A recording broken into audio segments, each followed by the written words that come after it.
전능하사 천지를 만드신 하나님 아버지를 내가 믿사오며 그 외아들 우리 주 예수 그리스도를 믿사오니 이는 성령으로 잉태하사 동정녀 마리아에게 나시고 본디오 빌라도에게 고난을 받으사 십자가에 못 박혀 죽으시고 장사한 지 사흘 만에 죽은 자 가운데에서 다시 살아났으며 하늘에 오르사 전능하신 하나님의 편에 앉아 계시다가 저리로서 산자와 죽은 자를 심판하러 오시리라.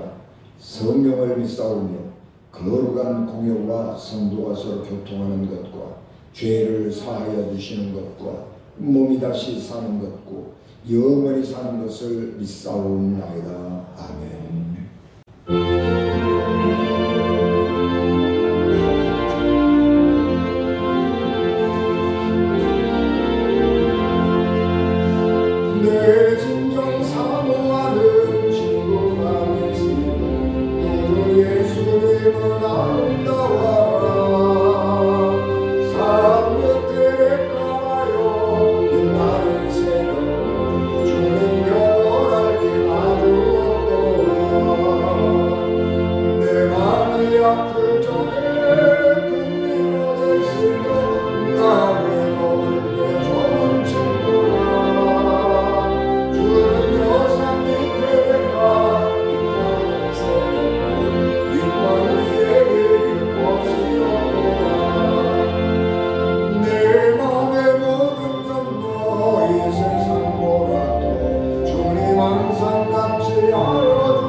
사무엘이 엘리 앞에서 여호와를 섬길 때에는 여호와의 말씀이 희귀하여 이상이 흔히 보이지 않았더라. 엘리의 눈이 점점 어두워가서 잘 보지 못하는 그때에 그가 자기 처소에 누웠고 하나님의 등불은 아직 꺼지지 아니하였으니 사무엘은 하나님의 궤에 있는 여호와의 전 안에 누웠더니 여호와께서 사무엘을 부르시니라. 그가 대답하되 내가 여기 있나이다 하고 엘리에게로 달려가서 이르되 당신이 나를 부르셨기로 내가 여기 있나이다 하니 그가 이르되 나는 부르지 아니하였으니 다시 누우라 하는지라. 그가 가서 누웠더니 여호와께서 다시 사무엘을 부르시는지라. 사무엘이 일어나 엘리에게로 가서 이르되 당신이 나를 부르셨기로 내가 여기 있나이다 하니 그가 대답하되 내 아들아 내가 부르지 아니하였으니 다시 누우라 하니라. 사무엘이 아직 여호와를 알지 못하고 여호와의 말씀도 아직 그에게 나타나지 아니한 때라. 여호와께서 세 번째 사무엘을 부르시니라. 그가 일어나 엘리에게로 가서 이르되 당신이 나를 부르셨기로 내가 여기 있나이다 하니 엘리가 여호와께서 이 아이를 부르신 줄을 깨닫고 엘리가 사무엘에게 이르되 가서 누웠다가 그가 너를 부르시거든 내가 말하기를 여호와여 말씀하옵소서 주의 종이 듣겠나이다 하라 하니 이에 사무엘이 가서 자기 처소에 누우니라. 아멘. 기도하겠습니다. 은혜가 충만하신 아버지 하나님, 은혜를 감사합니다. 사무엘을 부르신 같이 오늘 저희들을 또 부르셔서 이 시대에 필요한 성령의 말씀을 들려 주옵소서. 성령께서 저희들을 강권하시고 우리의 귀를 열게 하시고 우리의 마음을 열어 주옵소서. 말씀을 전하는 이 종에게 성령을, 영감을, 성령의 능력을 가져 얻어야 주시옵소서. 예수님 이름으로 기도하옵나이다. 아멘. 현대는 과거에 들어보지 못한 것들을 질병으로 분류하기도 하고 과거에 아무렇지도 않았던 그런 일들을 심각하게 생각하고 질병으로 생각하기도 합니다. 결정장애도 그런 것들 가운데 하나입니다. 그러니까 결정장애, 그렇게 말하는 것은 결정장애라고 하는 거예요. 결정을 못하는 것은 질병이 아니라는 거죠. 질병이라고 분류하지는 못하지만은 우리가 현대 상황에서, 우리가 살아가는 상황에서 우리 삶을 굉장히 불편하게 만드는 요소인 것입니다. 그래서 결정장애라고 하는 것을 상당히 심각한 우리 삶의 방해물로 생각하게 되는 겁니다. 이 결정장애는 선택을 해야 하는 상황에서 쉽게 결정을 내리지 못하는 성격을 표현하는 신조어입니다.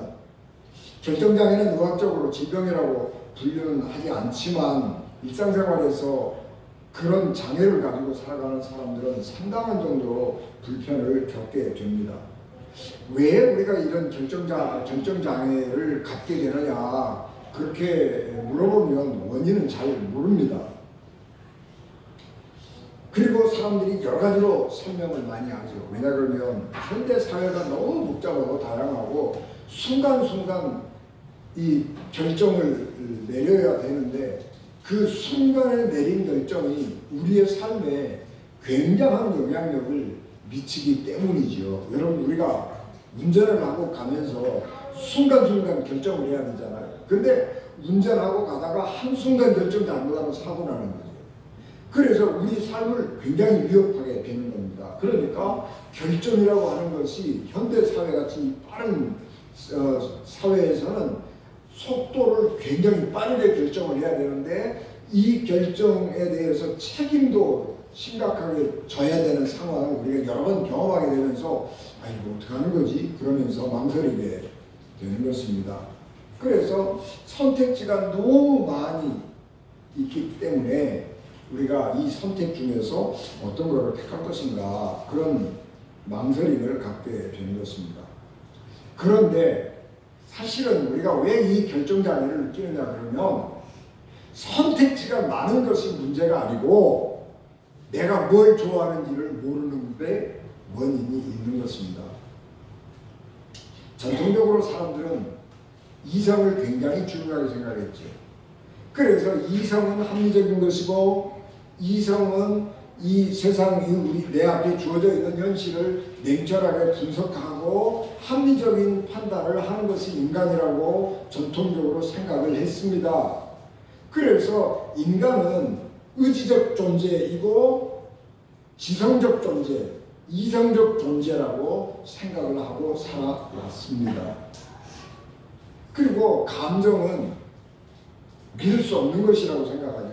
왜냐하면 감정이라고 하는 것은 수시로 변하는 것이고 늘 변덕스러운 것이기 때문에 감정이라고 하는 것은 믿을 수 없는 것이라고 사람들은 생각을 하고 이성을 중요하게 생각하는 사람들에게 있어서 감정이라고 하는 것은 우리가 버려야 할 것 이렇게 생각을 한 거죠. 그런데 우리의 삶을 정말 중요하게 결정하는 것은 이성이 아니고 감정이라고 하는 거예요. 감정은 뭐냐? 그러면 내가 좋아하는 것이 무엇이고 내가 싫어하는 것이 무엇인지를 아는 것이 감정이에요. 왜 결정을 못하느냐? 내가 뭘 좋아하는지를 모르는 거예요. 여러 개가 있는데 내 앞에 사과도 있고 감도 있고 배도 있고 딸기도 있고 여러 가지 있는데 내가 뭘 제일 좋아하는지를 모르니까 이 많은 과일들 앞에서 내가 어떤 과일을 골라야지 이렇게 망설이는 거예요. 나는 배가 좋아. 그러면 아무리 많은 과일들이 옆에 널려 있어도 나는 배가 좋으니까 배를 선택하는 거예요. 감정이라고 하는 것은 즐거움과 고통, 좋은 것과 나쁜 것, 싫은 것, 좋아하는 것, 이런 것들을 보면서 명확하게 분류하는 거예요. 그래서 왜 우리에게 감정이 중요하냐 그러면 감정이 없으면 선택할 수가 없기 때문에 그래요. 그래서 인간은 이성적 존재이고 이성의 의지를 결정한다, 그렇게 생각을 했는데, 아니, 심리학자들이 연구를 다시 해보니까 인간은 감정적 동물이고 감정에 따라서 생각하고 결정하고 그 감정이 인간의 의지와 연결이 되어 있다, 그런 것을 알게 되는 것입니다. 그래서 요즘에는 감정을 굉장히 중요하게 생각하는 거죠. 그래서 요즘에 감정, 네가 좋아하면 가거라, 네 마음 가는 대로 가거라, 뭐 그런 말들을 우리에게 훨씬 더 많이 해주고 있는 상황입니다.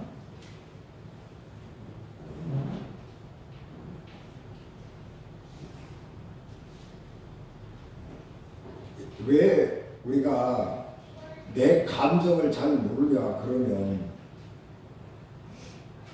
내가 좋아하는 것, 그런 것들을 자꾸 이렇게 억누르고 무시하고 다른 사람들이 어떻게 생각하는가를 보면서 나도 그쪽으로 따라가는 것 때문에 그러는 거예요.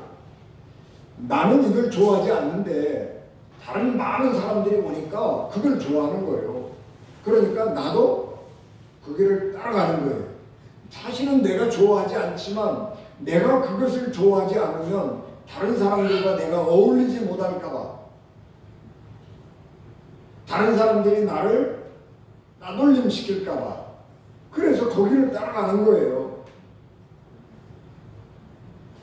나 별로 드라마를 좋아하지 않지만 드라마를 열심히 보는 이유가 사람들하고 모여서 얘기할 때 그 드라마 얘기를 자꾸 하니까 나도 거기 대화에 끼려고 그러면 그 드라마를 봐야 되는 거예요. 내가 사실은 좋아하지 않는데, 내가 명품을 좋아하지 않는데, 명품 살 돈이 없는데 내가 명품을 왜 사느냐 그러면 사람들이 가니까 사람들이 명품을 하나씩은 가지고 있고 사람들이 명품 이야기를 하니까 나도 그 사이에 끼려고 그러면 명품 하나쯤은 있어야 되는 것이고, 그래서 명품에 대해서 뭘 좀 알아야 되니까 자꾸 관심을 그쪽으로 두는 거예요. 근데 사실은 내가 좋아하는 것은 따로 있는 거예요. 그런데 그것을 자꾸 무시하고 그것을 자꾸 묻어버리고 살아가면서 세상 사람들을 따라가면서 살다 보니까 내가 정말 좋아하는 것이 무엇인지를 잊어버리고 사는 거예요.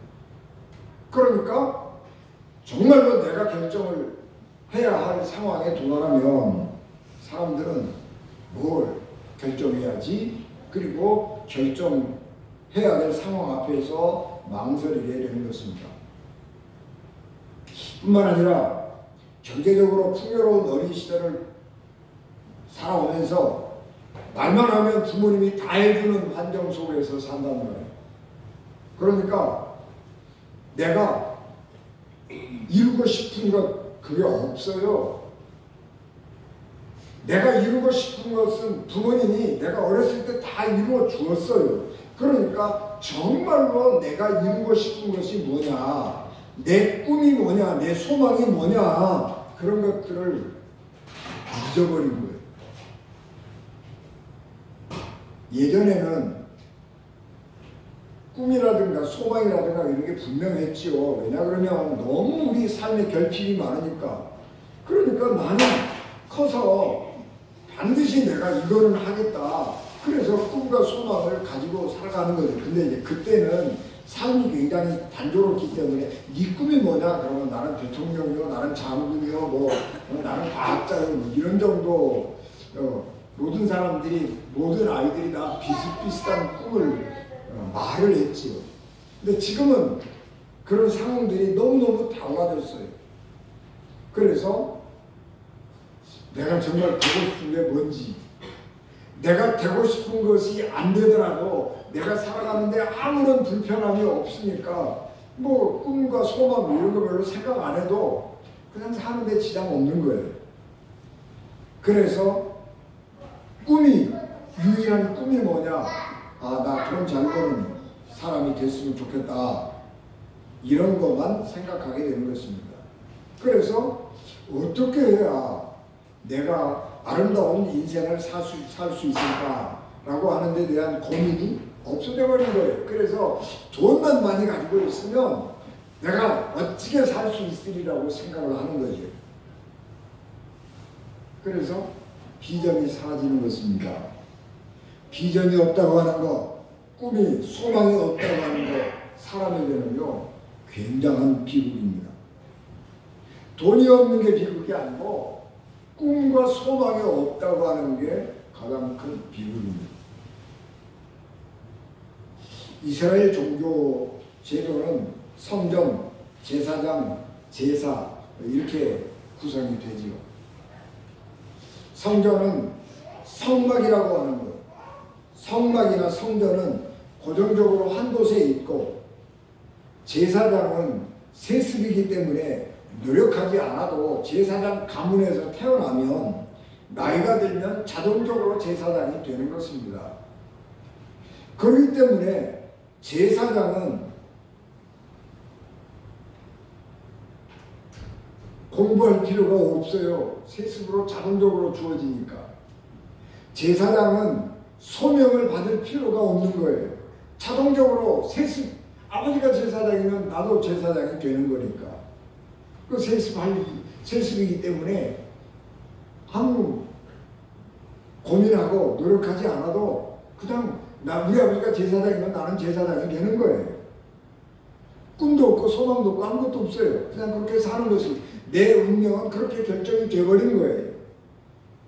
그리고 그 성전 안에서 이루어지는 제사는 제사장의 지도에 따라서 드려지는 것이기 때문에 제사에서 제사장의 권위는 절대적인 것입니다. 그래서 아무런 노력이 없이도 제사장은 세습된 그 제사장 직분을 물려받고, 그 제사장이 주어지는 권위, 제사장에게 주어지는 그 사람들의 그 순종, 그런 것들은 사람들 위에 군림하는 종교 계급으로 바꾸어지게 된 것입니다. 그러므로 하나님을 섬기는 유대교인들은 역동성, 종교의 역동성을 잃어버리는 것입니다. 그래서 의례적이고 습관적인 종교로 변질이 되어버렸습니다. 그리고 그 습관화되고 의례화되고 문화화되어버린 이 제사 그리고 종교는 엘리 시대에 오면 정점에 이르게 됩니다. 엘리 제사장은 굉장히 탁월한 분이었습니다. 그는 제사장으로서 영적으로도 굉장히 탁월한 분이었을 뿐만 아니라 사람들에게도 신망이 굉장히 높은 사람이기 때문에 대제사장이면서 동시에 사상, 재판장의 역할을 감당했던 사람입니다. 다시 말하면 왕보다 더한 사람이에요. 종교와 재판을 한 사람이 결정하는 굉장히 권위 있는 사람이 엘리였습니다. 그런데 그 엘리는 나이가 점점 먹어가면서 그 육체가 노쇠해지면서 영도 약해지게 되었습니다. 그리고 자기에게 주어져 있는 권위, 그런 것들에 의지하고 살아가게 되면서 영적인 분별력도 점점 약해지고, 나이를 먹어감에 따라서 권위도 점점 약해져 가게 되었습니다. 그래서 이제 엘리 제사장의 아들들이 장성해서 엘리가 집행하던 제사를 아들들에게 물려주었는데, 이 아들들은 하나님의 말씀을 공부한 적도 없고 하나님의 음성을 들어본 적도 없고 세습 그냥 물려받아서 제사는 이렇게 지내는 거다, 이렇게 하는 거다 라고 하는 것이 몸에 그냥 습관처럼 배어 있는 상태로 제사를 반복할 뿐입니다. 그렇기 때문에 엘리 제사장의 아들들은 제사장의 직분이 얼마나 소중한 것인지, 하나님께서 그 제사장 직분을 맡은 사람에게 무엇을 요구하는 것인지 그런 것에 대해서 알지 못했습니다. 이 사람들은 태어날 때부터 성전 안에서 살았기 때문에 성막이 자기들의 삶의 터전이요. 그래서 하나님의 공의에 대해서도 잘 알지 못했습니다. 그래서 엘리 제사장의 아들들은 하나님은 없는 존재로 생각하고 자기의 제사장의 권위와 특권을 이용해서 자기의 이익을 챙기기에 급급했습니다. 나이가 들어서 노쇠해진 엘리 제사장은 분별력이 사라지고 제사장이자 재판장이라고 하는 직분만 남아있는 거예요. 그래서 이스라엘을 영적으로 인도하지 못했고, 아들들을 영적으로 인도하지 못했고, 성막을 제사하러 오는 사람들을 영적으로 인도하지 못한 것입니다.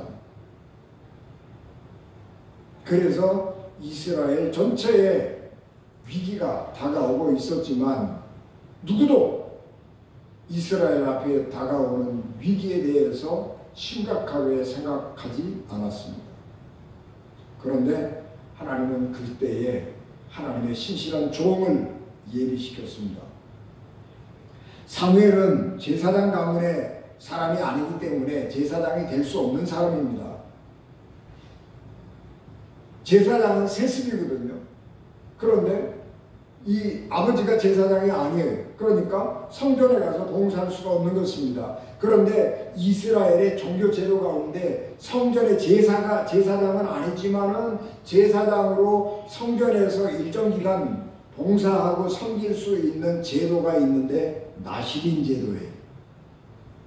부모가 이 아이를 나실인으로 하나님께 드리기로 소원을 하고 나실인의 법도를 따라서 자녀를 양육하고 하나님 앞에 드리면 일정 기간 성전에서 봉사하고 성전을 섬길 수 있는 그런 지위를 부여하는 것입니다. 원래 이 사무엘의 어머니 한나는 불임 여인이었습니다. 그런데 불임 여인, 자녀가 없는 여인은 소방받아야 맞는 거죠. 그래서 하나님 앞에 기도했습니다. 그리고 낳은 아들이 사무엘이 하나님 내게 아들을 주시면 내가 이 아들을 하나님께 드리겠습니다. 그렇게 소원을 하고 아들을 낳았습니다. 그래서 그 아들을 잘 키웠습니다. 젖을 뗐습니다. 여러분 옛날에는 젖 3살까지는 먹였거든요. 그러니까 젖을 뗐다 그러면 한 3살, 우리 나이로 한 3~5살 이게 된 거예요. 여러분 3~5살 된 아이를 엄마가 떼어놓는다고 하는 거 보통 일이 아니죠. 그런데 이 한나는 하나님 앞에 자기가 소원을 냈기 때문에 이 젖을 뗀 어린아이, 3~5살 먹은 이 어린아이를 엘리 제사장에게 갖다가 바쳤어요. 엘리 제사장에게 내가 실로의 이 성소에 와서 하나님 앞에 기도하고 그리고 낳은 아들입니다. 그리고 내가 이 아들을 하나님께 드리겠다고 서원을 했습니다. 그리고 그 까만쟁이 아장아장 걸어다니는 3~5살 먹은 아이를 제사장에게 보내버렸습니다. 엘리 제사장 밑에서 사무엘은 아장아장 걸어다닐 때부터 엘리 심부름을 하고 엘리를 수종들며 살았습니다. 그러니까 몇 살이나 됐는지 알지 못하지만 이제 사무엘이 그래도 어느 정도 커서 장성했습니다. 그래서 이제는 제법 자기의 역할을 감당할 만한 때가 되었습니다. 그래서 엘리 제사장이 사무엘에게 성전을, 그때는 성막이죠, 성막을 관리하는 일을 맡겼는데, 성막 관리하는 일 중에서 제일 중요한 관리가 뭐냐 그러면 밤에 등불을 켜고 새벽 아침에 등불을 끄는 거예요. 그리고 그 제사장의 직무 가운데서 이 성전에 등불이 꺼지면 안 되는 거예요. 이 관리를 안 꺼지게 관리를 해야 돼요. 성막은요, 성전도 마찬가지지만 성전 솔로몬이 지을 때는 창문을 조그맣게 만들었어요. 근데 이 성막은 천막인데, 삼겹으로 된 천막인데 문이 없어요. 문이. 천막을 삼겹으로 쳐갖고, 그리고 그 안에 창문이 없으니까 어떻게 되겠어요? 깜깜하잖아요. 그런데 밤에도 이 불을 밝혀야 되는 거예요. 하나님의 임재를 표시하기도 하고, 성전 안이, 그 성막 안이 밝아야 된다고 하는 그런 이유 때문에 저녁에 들어가서 불을 켜고 아침에 끄는데, 밤에 불이 호롱불인데 호롱불이 꺼지면 안 되잖아요. 그러니까 제사장이 수시로 들어가서 호롱불을 관리하는 거예요. 그런데 이 사무엘은 어린 아이니까 그렇게 못하고 그냥 그 성막에서 잠자는 거예요. 여러분, 우리 성막 그러면 성전에 출애굽기에 성막을 굉장히 막 장황하게 만드니까 굉장히 커 보이지요. 여러분, 성막이라고 하는 것은 우리 교회만큼밖에 안 하는 거예요. 그리고 이거를 3등분 해가지고 3분의 1은 지성소라고 그래서 휘장으로 꽁꽁 막아놓고 여기에 법궤 하나 있는 거예요. 그리고 성소라고 그래서 3분의 2쯤 되는 곳에 떡상 하나 있고 향불 하나 있고, 그 다음에 등잔 호롱불 켜는 데 있고, 그거밖에 없는 거예요. 아무것도 없어요. 거기는요, 잠잘 수 있는 곳이 아니에요. 땅바닥에다가 천막 치고 그 안에다가 진설병 상 놓고 향불 켜고 그 다음에 호롱불 켜고 그거밖에 없잖아요.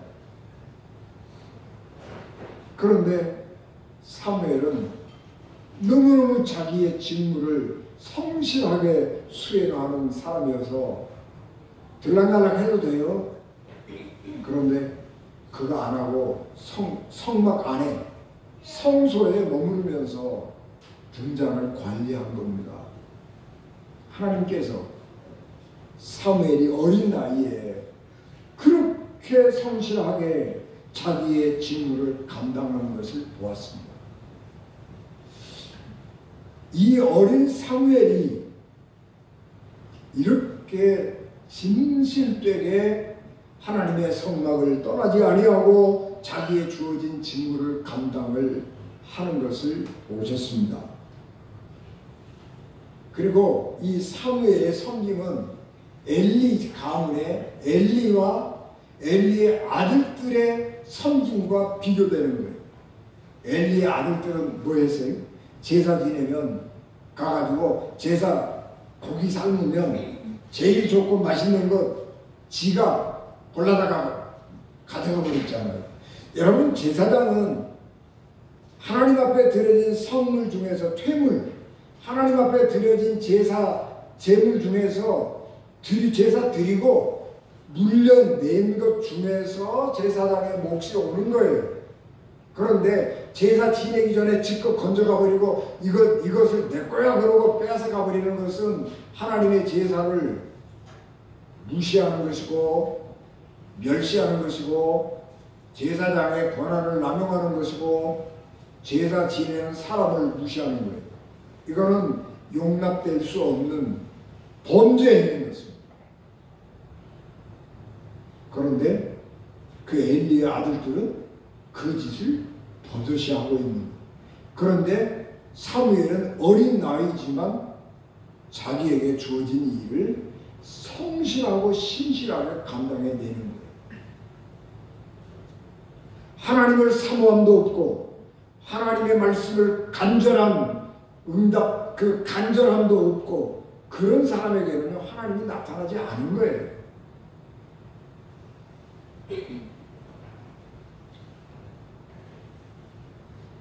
제사장은 세습이기 때문에 공부할 필요가 없다고 그랬잖아요. 간절함도 없어요.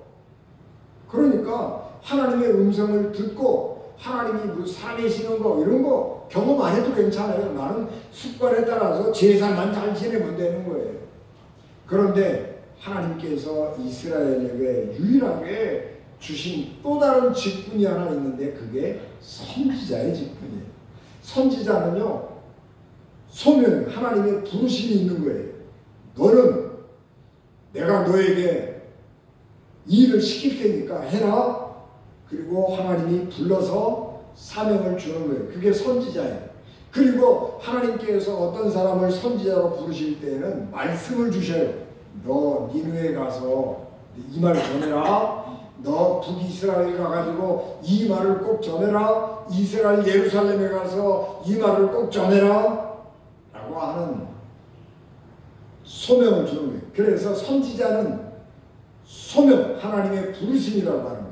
그리고 하나님께서 주신 말씀, 이 두 가지가 있는 거예요. 그러니까 제사장은 하나님을 살아계심을 경험한 체험이 없어도 되는 거예요. 그러나 선지자는 하나님을 체험하고 하나님의 말씀을 듣고 세상에 가서 전할 말씀을 가지고 있는 것이 선지자예요.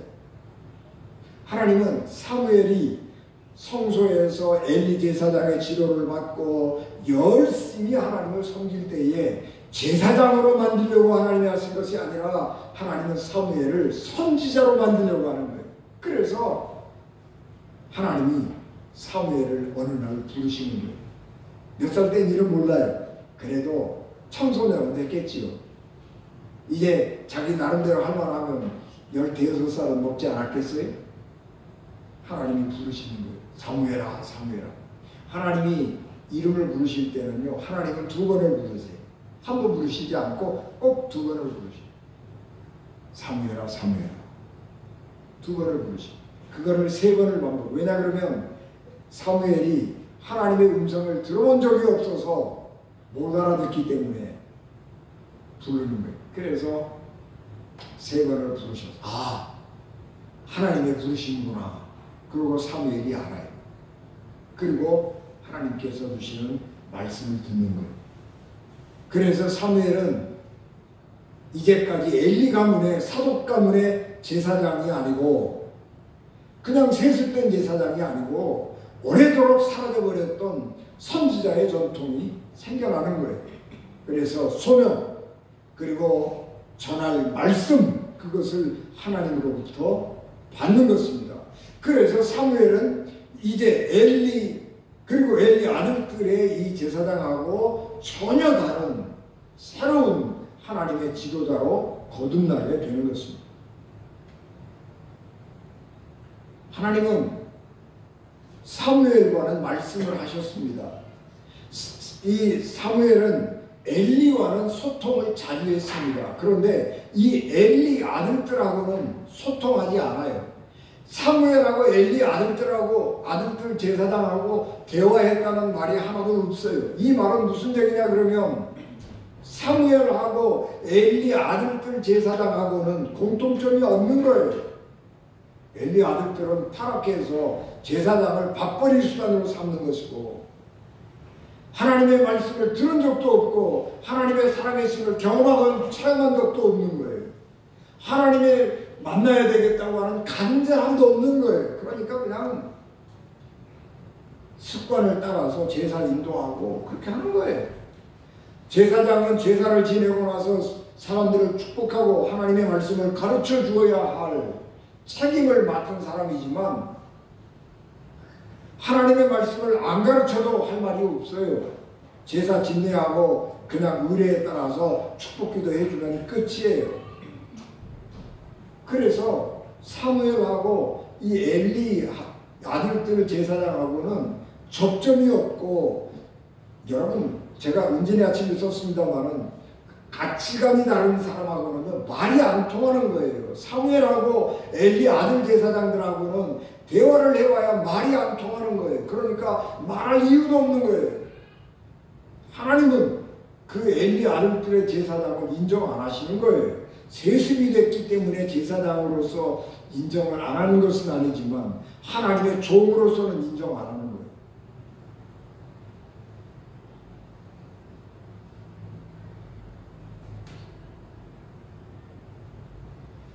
그래서 하나님은 이 어둠의 영적인 이스라엘의 이 어둠의 시대 하나님을 간절하게 사모함도 없고 하나님의 말씀을 알지도 못하고 문화가 종교가 문화가 되고 습관이 되어버린 이 영적인 어두워진 이 이스라엘 상황을 하나님은 안타깝게 생각하시고 새로운 지도자를 내는 것입니다. 사무엘은 하나님의 종으로서 하나님의 말씀 소명을 받았고 하나님의 말씀을 갖게 된 것입니다. 여러분 우리가 기도 응답을 받아보고 하나님을 만나는 체험을 한 사람들은요 다음에 하나님이 세세하게 뭘 가르쳐주지 않아도 그때그때 하나님이 원하시는 뜻이 무엇인가를 분별하고 갈 수 있어요. 사무엘은 그런 점에서 하나님의 종으로서의 경험을 가장 튼튼하게 한 것입니다. 물론 그거 가지고 되는 건 아니고 계속해서 기도하고 하나님과의 만남을 통해서 하나님의 음성을 듣고 자기 소명을 확인하는 거예요. 여러분 이 수도사로 서원을 하잖아요.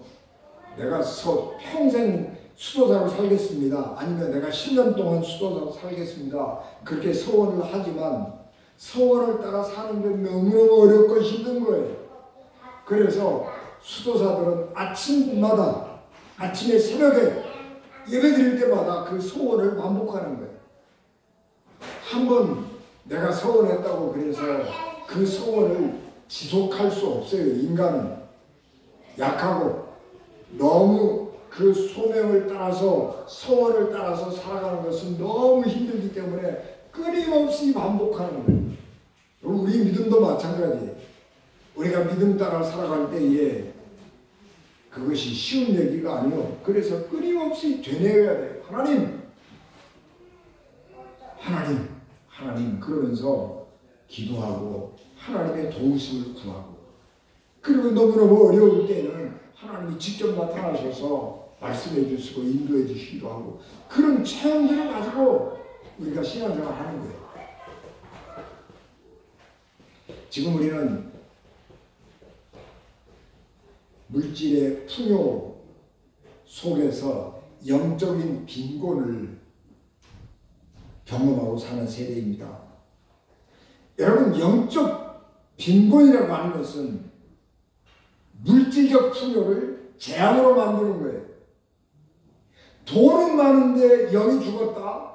그거는 재앙이에요. 영적으로 빈곤한 사람은 소경이어서 어디로 가야 될지 내가 무엇을 해야 될지 알지 못하고 결정을 못하는 거예요. 결정 장애를 갖는 거예요. 그래서 영적 빈곤을 경험하는 사람은 영적인 결정 장애를 갖게 되는 것입니다. 영적 결정 장애를 벗어나기 위해서는 내가 무엇을 좋아하는지 하나님은 무엇을 좋아하는지 그런 걸 알아야 돼요.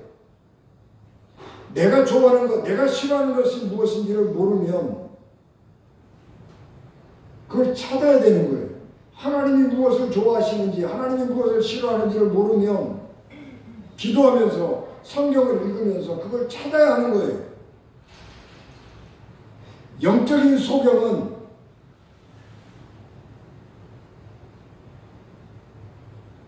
내가 좋아하는 게 뭔지를 몰라요. 그러니까 내가 좋아하는 것을 찾는데 뭐 가지고 제일 쉬워요? 돈 있으면 제일 쉬운 거예요.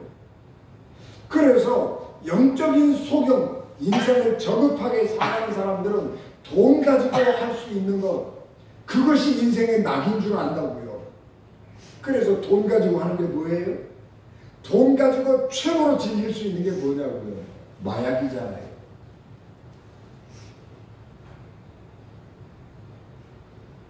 그래서 여러분, 그래서 마약이 이 사회에 슬금슬금 퍼지는 거예요.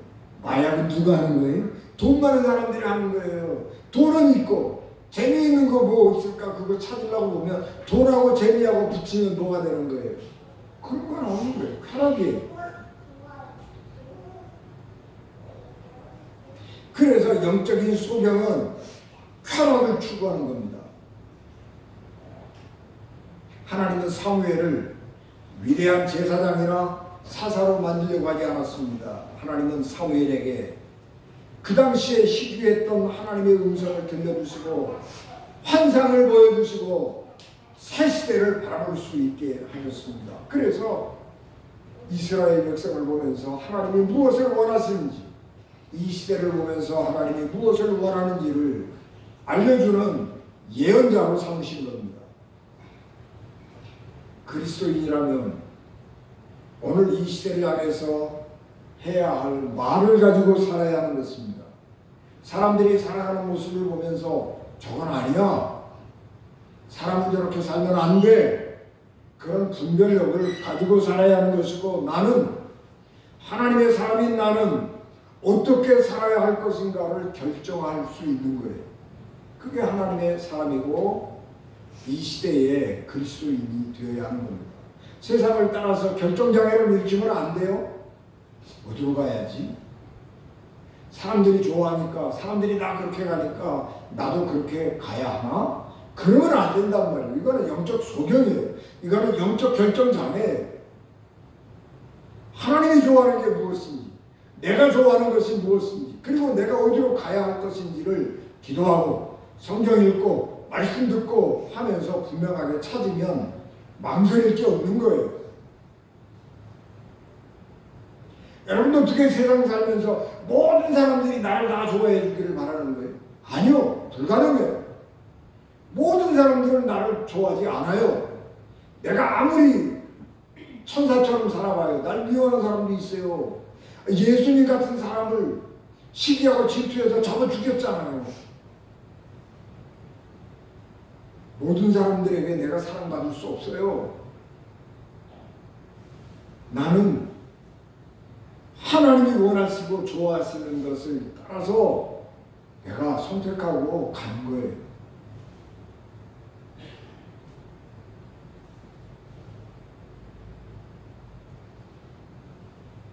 그래서 그리스도인들은, 이 시대의 그리스도인들은 이 시대의 선지자가 되어야 하는 것입니다.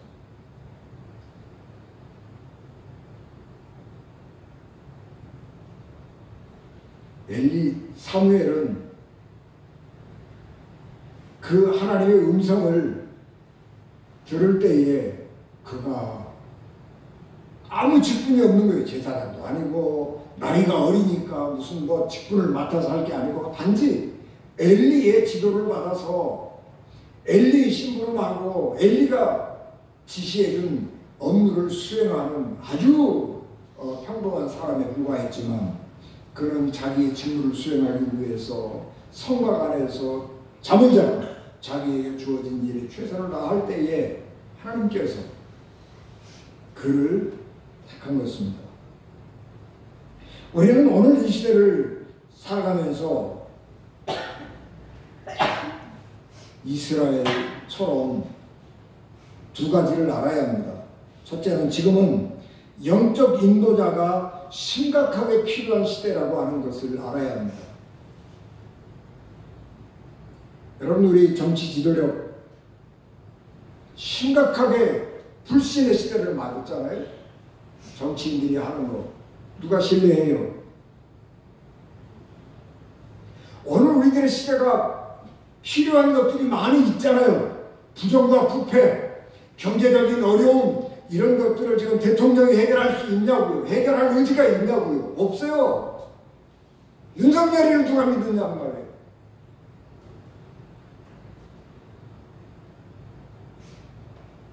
영적 지도력이 철저하게 필요한 시대이고, 그것은 우리가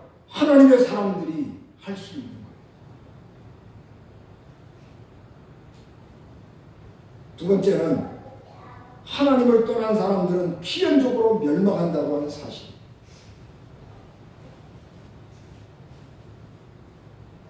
사무엘에게 하나님이 들려주신 말씀이 이 사실을 확인합니다.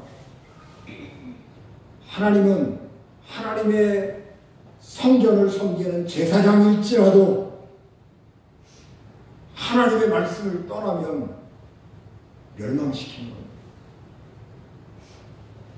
분명히 하나님은 살아 역사하시는 분이, 엘리 제사장, 엘리 아들들 제사장은 하나님의 공의를 잊어버렸습니다.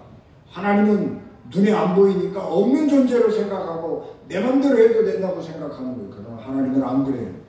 하나님은 살아계셔서 하나님의 공의를 분명하게 실천하시는데, 하나님의 공의를 심각하게 어기어서 도저히 용서할 수 없다는 하나님의 판단에 이르면 하나님은 과감하게 멸망시키는 거예요. 하나님은 사랑의 하나님이기 때문에 모든 사람들이 하나님의 은혜와 축복 안에서 살기를 바라시지만, 공의의 하나님은 심판해야 될 사람, 멸망시켜야 될 사람은요 과감하게 멸망시키는 거예요. 하나님의 공의예요. 그게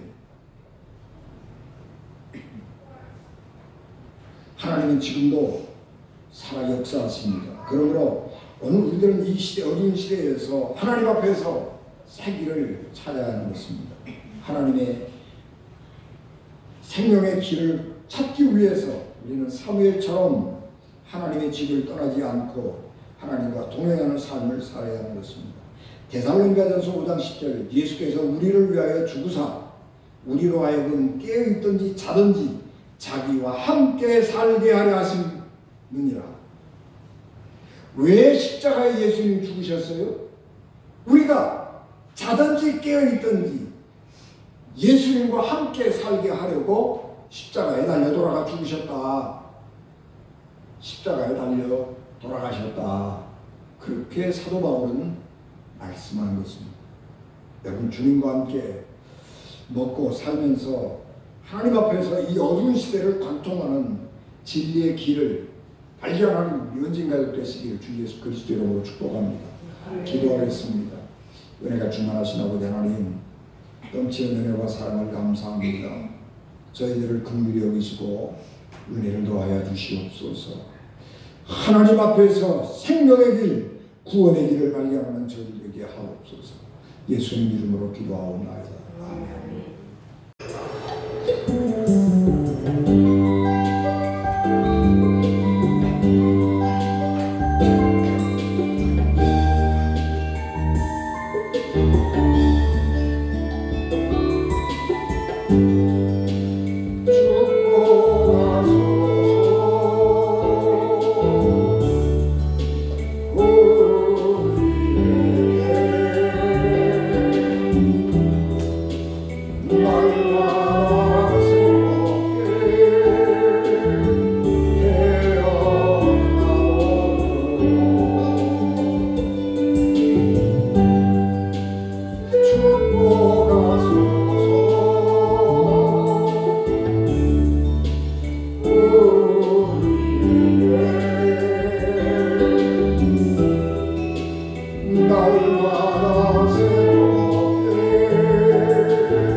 예수 그리스도의 은혜와 죄인들을 구원하시려고 자기 아들을 십자가에 버리신 하나님 아버지의 극진하신 사랑하심과 성령님의 감동감화 역사 위로 교통 내게 주관하시니 피값으로 세우신 우리 은진 교회와 예배를 마치고 돌아가는 사랑하는 성도들 신령과 가정과 기업과 자녀들 위해 지금부터 영원히 함께 하시기를 간절히 축원하옵나이다. 아멘.